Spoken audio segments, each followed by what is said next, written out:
Assalamualaikum warahmatullahi wabarakatuh. Perkenalkan, nama saya Zahra Safira dengan NIM 23308111130.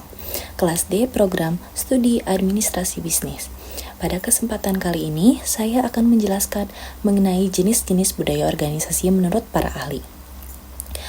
Budaya organisasi adalah sistem nilai kepercayaan, kebiasaan, dan norma yang dianut oleh anggota atau organisasi untuk membentuk pola perilaku dalam lingkungan kerja. Menurut Noah dan Mondi, budaya organisasi juga terbagi menjadi dua tipe. Antara lain, yang pertama adalah budaya organisasi yang terbuka atau partisipatif.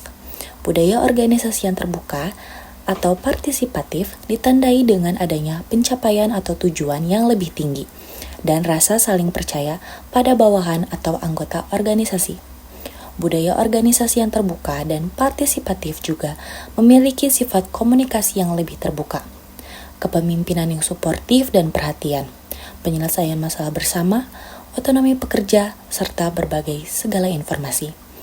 Yang kedua, adanya budaya organisasi yang tertutup atau otoraktif.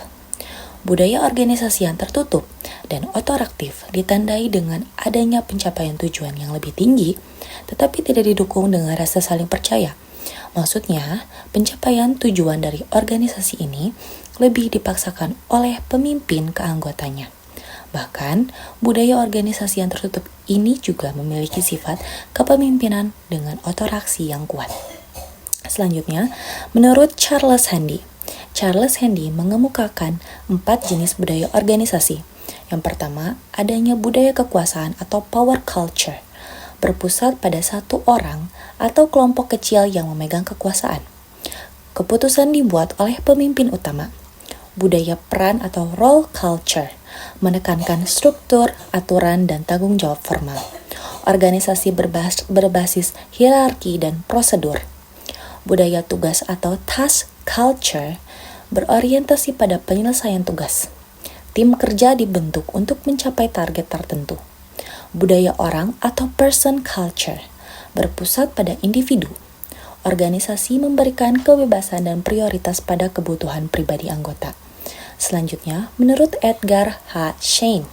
Menurut Schein, budaya organisasi memiliki 3 tingkat dan dapat dikategorikan sebagai: yang pertama, artefak, elemen yang terlihat seperti simbol atau tata ruang kantor atau pakaian kerja.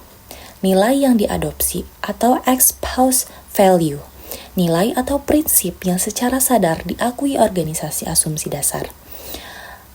dasar atau basic assumption, keyakinan yang paling mendasar dan sering tidak disadari, menjadi inti budaya organisasi.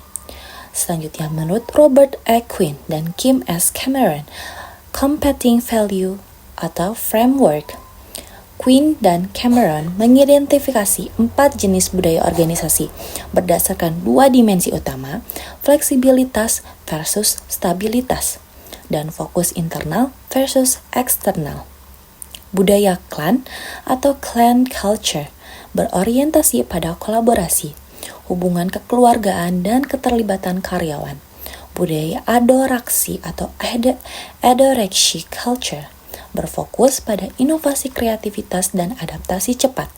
Budaya pasar atau market culture menekankan hasil persaingan dan pencapaian target. Budaya hierarki atau hierarchy culture berbasis pada struktur efisiensi dan stabilitas. Menurut Hofstede et al., Hofstede menghubungkan budaya organisasi dengan dimensi budaya nasional dan menyebutkan bahwa organisasi dapat memiliki budaya berorientasi pada proses versus hasil, berorientasi pada karyawan versus pekerja, berorientasi pada sistem terbuka versus sistem tertutup, tingkat formalisasi tinggi versus rendah. Setiap organisasi biasanya memiliki kombinasi berbagai jenis budaya, tergantung pada visi, misi, dan nilai-nilai dasarnya. Sekian dari saya, mohon maaf bila ada kesalahan. Wassalamualaikum warahmatullahi wabarakatuh. Terima kasih.